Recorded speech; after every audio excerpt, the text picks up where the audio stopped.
Lorsque Abraham eut atteint 99 ans, le Seigneur lui apparut et lui dit : « Je suis le Dieu puissant, marche en ma présence et sois parfait.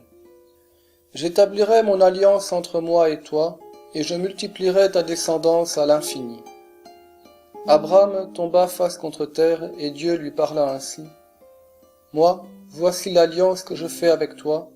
Tu deviendras le père d'une multitude de nations. Tu ne seras plus appelé du nom d'Abraham, ton nom sera Abraham, car je fais de toi le père d'une multitude de nations. Je te ferai porter des fruits à l'infini, de toi je ferai des nations, et des rois sortiront de toi.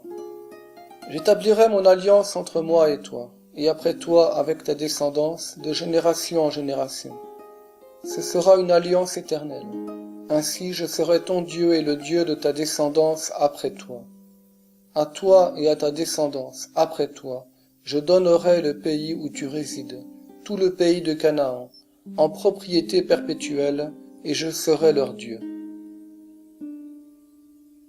Dieu dit à Abraham : « Toi, tu observeras mon alliance, toi et ta descendance après toi, de génération en génération.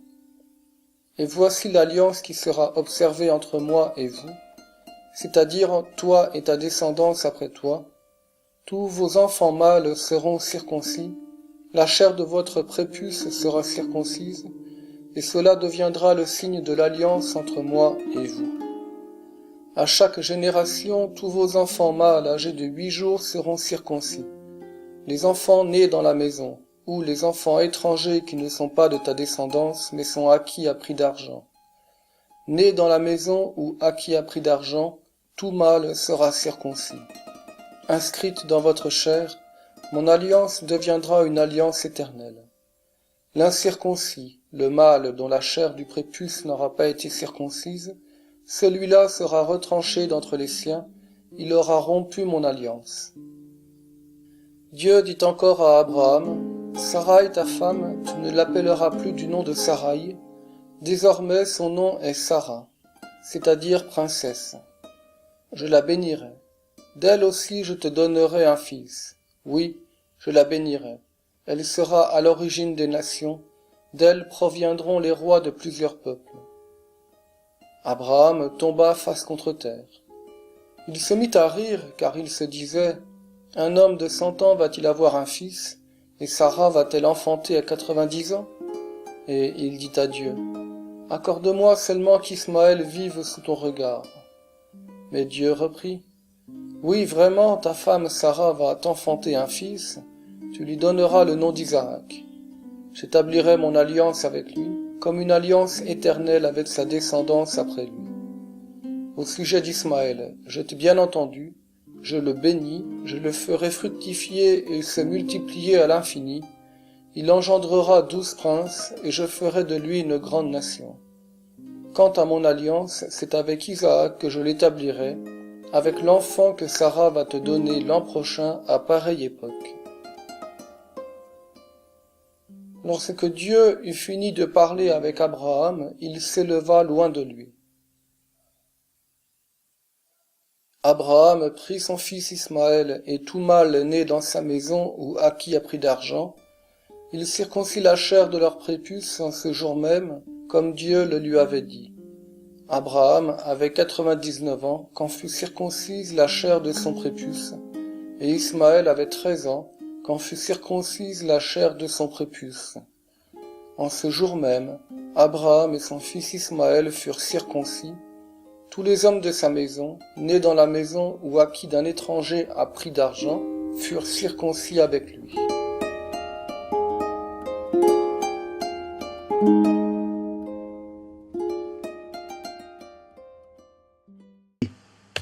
Arrive alors le chapitre 17. 13 ans passent encore. Abraham a 99 ans. Et alors, le Seigneur lui apparaît sous le nom de El Shaddai, c'est-à-dire Dieu Tout-Puissant. À nouveau, encore, la promesse d'une descendance, comme quoi, vous voyez, là où nous nous contentons de tourner les pages de nos Bibles, eh bien, il faut bien se souvenir qu'il y a des années et des années qui se passent dans la vie de nos patriarches, Nous l'oublions trop souvent, hein, nous qui pensons qu'ils ont eu bien de la chance d'avoir des révélations de Dieu. Bah oui, mais ces révélations, ils les ont portées au long des années, ils ont été éprouvés par le temps, et c'est précisément la raison pour laquelle on peut vraiment les invoquer pour nous-mêmes demeurer fidèles. Hein, nous qui sommes si impatients lorsque nous sommes dans des situations d'attente, vraiment, il n'est pas inutile de les invoquer. Et de ce point de vue-là, je retiens la tradition chrétienne orthodoxe de fêter Saint Abraham, de fêter Saint Isaac, Saint Jacob, Saint Moïse, parce que vraiment, ces hommes sont des piliers pour nous sur le chemin de la foi qui demande du courage dans la fidélité. Alors cette fois, l'alliance est marquée par un autre signe, c'est le changement de nom de Abram, père élevé, qui va devenir Abraham, c'est-à-dire le père d'une multitude. Et alors, à nouveau, la promesse d'une descendance est réitérée, et alors là, on commence à se demander, mais enfin, quand est-ce que le Seigneur va accomplir la promesse? Est-ce qu'il n'aurait pas pu, dès qu'il a fait la promesse, lui donner cette descendance que Abraham attend? Alors là, c'est là que les rabbins sont très forts. Quand vous regardez le texte, si vous lisez le texte, vous lisez que d'emblée, on commence par « quand Abraham fut âgé de 99 ans ». C'est-à-dire qu'on est en train de vous dire que, précisément, Abraham est chargé de jour, il est marqué par une vraie sagesse humaine, il est donc sage aux yeux des hommes, mais justement, en lui disant, à l'âge de 99 ans, marche devant moi et sois parfait, Dieu va lui demander d'être au-delà de la seule sagesse humaine. Maintenant que tu as 99 ans, tu vas être parfait, mais d'une autre perfection que la seule perfection humaine. Et voilà, d'une certaine manière, ce qui va marquer l'âme juive. L'âme juive, c'est bien sûr que je dois accomplir ce que tout homme doit faire, mais il me faut faire plus que la sagesse de n'importe quel homme. Je vais devoir accomplir les devoirs de l'alliance parce que Dieu me le demande et parce que à travers ces actes d'alliance, ces commandements de l'alliance, eh bien, je vais en quelque sorte me dépasser et découvrir que dans le fond, je suis capable d'aller plus loin que ce que j'imaginais par moi-même. Mais pour cela, il faut du temps, il faut 99 ans, et alors seulement Dieu dit « Maintenant, marche devant moi et sois parfait ». Effectivement, Abraham n'en est qu'au début, et c'est ce qu'il va nous falloir encore découvrir par la suite. Bonjour, nous poursuivons la lecture du chapitre 17. Vous vous souvenez donc qu'Abraham a 99 ans, et c'est l'âge auquel Dieu décide de lui apparaître pour lui dire « Marche devant moi et sois parfait ». Donc ça veut dire qu'Abraham à 99 ans n'en est qu'au début, et d'une certaine manière c'est une très bonne leçon pour nous, hein, parce qu'il s'agit, quand on prend la main de Dieu, d'une perfection qui n'est pas une perfection morale, mais c'est la perfection que Dieu lui-même va montrer, c'est une perfection de plénitude de ce que peut faire un homme lorsqu'il rencontre Dieu. Il ne s'agit pas, encore une fois, d'être un être moral, il s'agit pour la Bible d'être quelqu'un de vivant. C'est une perfection qui est celle de la confiance, qui est celle de la foi, dira Rashi. Rashi qui est un des très grands commentateurs de la Torah et du Talmud du XIe siècle et qui habitait à Troyes en Champagne. Alors, pourquoi cette perfection? Mais précisément pour être fécond, et pour être fécond selon Dieu. Et c'est ce que le Seigneur va dire à Abraham, « Je te ferai fructifier à l'excès », dit-il au verset 6. Mais attention, parce que précisément le niveau supérieur auquel l'homme est appelé va être précisément d'obéir au commandement que le Seigneur va lui donner. Et donc, on est en train de vous dire, et on va le voir dans la suite, que ce qui est appelé par ce chapitre, c'est précisément l'avènement de la Torah. C'est un appel à la venue de la Torah. Servir Dieu par les vertus morales ne suffit pas. Il faudra que vienne la Torah pour marcher dans les voies de Dieu. Et donc, en quelque sorte, apporter quelque chose de neuf à la création. Quelque chose qui ne peut venir que de l'obéissance de l'homme au commandement de Dieu, et qui précisément vont permettre à l'homme de vivre en plénitude. C'est alors que, comme nous le disions la dernière fois, Abraham va changer de nom, Dieu va lui donner le nom de Abraham, c'est-à-dire qu'il va rajouter une lettre, la lettre He qui est le chiffre 5. Le chiffre 5, c'est un chiffre symbolique qui symbolise l'action de l'homme, parce que 5 renvoie aux 5 mains, aux 5 doigts de la main. Abraham va se mettre au travail, va se mettre aux œuvres de Dieu, et pour cela, eh bien, Sarah elle-même va être dotée de ce fameux Hé, pour que précisément elle travaille la main dans la main avec Abraham au projet de Dieu. En même temps, on va vous dire que le Hé dans le nom d'Abraham est la lettre du souffle, c'est la lettre de l'esprit, c'est cette lettre qui appartient doublement au nom imprononçable de Dieu, Yod He, Vav He. Et donc c'est une manière de vous dire que la paternité d'Abraham ne sera plus seulement physique, mais ce sera une paternité spirituelle. Alors quel va être le signe de l'alliance par excellence? Alors non plus un sacrifice, mais une inscription dans la chair de l'homme. C'est la fameuse circoncision, qui est la toute première mitzvah. Une mitzvah, c'est un commandement de Dieu, des choses qu'il faut accomplir si l'on veut vraiment atteindre cette perfection. Il en va de l'identité juive. Un juif qui n'accomplit pas ses mitzvot, qui est le pluriel du mot mitzvah, c'est absolument contradictoire dans les termes.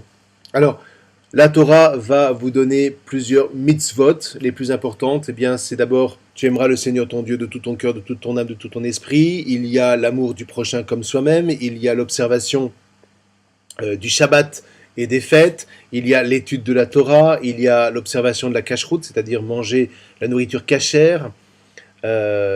Et le tout mis l'un dans l'autre, ça fait un ensemble de 613 mitzvot, dira Maïmonide, le grand commentateur de la Torah. 248 mitzvot positives, c'est-à-dire tu feras ceci pour observer les mitzvot, et 365 mitzvot négatives, c'est-à-dire tu ne feras pas cela, tel est le commandement du Seigneur.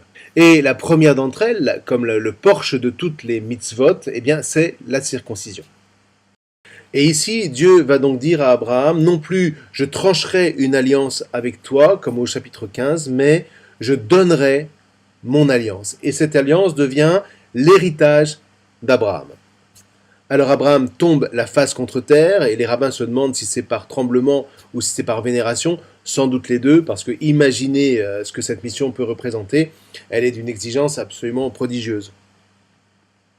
C'est la première fois que Dieu reçoit le nom de Elohim dans l'histoire d'Abraham, qui est le nom de Dieu qui, d'une certaine manière, entre en relation avec sa création. Cette relation est marquée précisément par la circoncision, qui devra être transmise de génération en génération à tous les descendants mâles dès l'âge de 8 jours. Alors pourquoi la circoncision ? Certains voient, quand on fait de la sociologie, des vestiges de pratiques primitives, alors peut-être, c'est possible, sauf que quand on regarde comment sont pratiqués les rites d'initiation des sociétés traditionnelles, on s'aperçoit que ce rite-là est toujours effectué à l'âge de la puberté. Et là, effectivement, il y a peut-être un sens concernant une libération de la sexualité. Ce sera d'ailleurs le cas pour Ismaël, qui sera circoncis à l'âge de 13 ans. Mais, comme toujours, quand la Bible récupère des traditions ancestrales, ça n'est jamais pour se l'accaparer telle qu'elle, c'est toujours pour la transformer. Or, la transformation, précisément, porte sur l'âge de la circoncision. Cet âge-là sera porté à 8 jours. Alors, pourquoi ?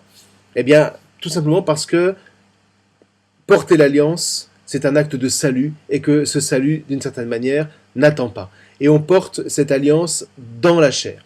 Alors, on aurait pu imaginer d'autres systèmes, par exemple la scarification, mais non.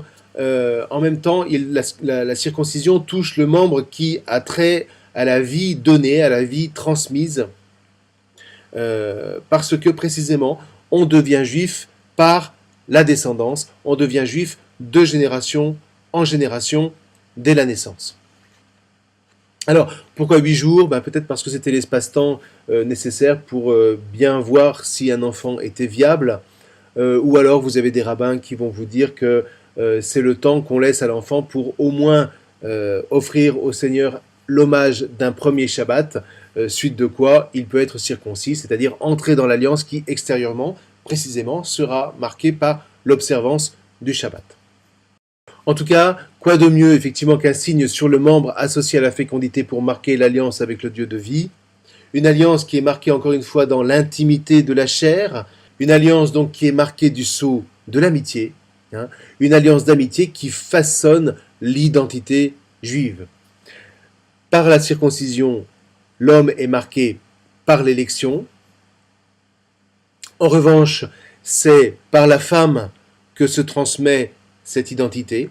Hein, et de fait, Abraham a beau être le père d'Ismaël, Agar n'est pas une femme juive, donc Ismaël ne sera pas de la descendance de l'élection. Alors il pourrait arriver que dans l'histoire, une femme qui ne soit pas de la descendance des fils d'Israël, malgré tout, devienne un ancêtre d'un fils d'Israël. Mais justement, par exemple, je pense à Ruth, qui est l'arrière-grand-mère de David, sauf que des femmes comme Ruth, eh bien, précisément, ont manifesté le désir de rejoindre le peuple, et elle a été accueillie par Boz, et le simple fait de cette rencontre a d'une certaine manière fait de cette femme une femme du peuple juif. C'est à ce moment-là que survient le changement de nom de Sarah. Elle devient alors féconde et ce sera évidemment le signe de la bénédiction. À nouveau, Abraham tombe la face contre terre, mais cette fois-ci, vous voyez, quand il entend la promesse de Dieu de la fécondité de Sarai ou de Sarah, il se met à rire. Il se met à rire parce que sa femme a 90 ans. 90 ans, ce qui veut dire que quand elle a été présentée à Pharaon, elle avait 75 ans, mais comme elle était sage, elle était encore belle et était encore désirable. Néanmoins, là, on vous dit qu'elle est atteinte par l'âge, donc sans doute elle est ménopausée. Comment pourrait-elle enfanter? Eh bien, précisément, l'enfant de l'élection, l'enfant de l'alliance, est un enfant qui vient d'un pur miracle. Et vous voyez, là, on a le début de ces miracles de descendance improbables qui vont rythmer l'histoire du peuple de Dieu jusqu'à évidemment l'avènement du Christ qui là interviendra dans une histoire où là encore la naissance sera improbable mais néanmoins qui sera donnée comme une naissance miraculeuse. Alors malgré tout, vous voyez, Abraham n'est pas complètement sûr que la chose va se passer, alors il essaye de caser quand même Ismaël. Alors Dieu entend sa prière et Ismaël va donc sera donc le premier, le patriarche d'un grand peuple, mais ce ne sera pas le peuple de l'élection. Le nom du fils d'Abraham reçoit déjà son nom ici, ce sera Yitzhak, c'est-à-dire il rit, cet enfant qui naîtra l'an prochain, nous dit-on. Donc les échéances se resserrent, Dieu remonte vers le ciel. Là, on a l'image de ce qu'on appelle la Shekhinah, c'est-à-dire la nuée lumineuse, cette fameuse nuée lumineuse qui accompagnera le peuple lors de sa libération de l'esclavage d'Égypte, cette nuée lumineuse qui sera au-dessus du temple de Salomon lors de sa consécration. Et alors se produit ce qui se produit toujours dans l'Antiquité, quand vous avez un chef de clan qui embrasse une religion, eh bien tout le clan va être appelé à embrasser cette religion. Donc tous sont circoncis, toute sa maison, tous ses serviteurs, tous ceux qui vivent avec Abraham entrent dans l'alliance par la circoncision. Évidemment, nous parlons des hommes ici. Alors désormais, tout est prêt pour accueillir le garçon de la promesse. Tout est prêt, oui, mais il faudra encore attendre quelques événements pour que cette promesse s'accomplisse. Ce sera l'objet des chapitres 18 et 19 que nous verrons les prochaines fois, et vous verrez que c'est loin d'être inintéressant.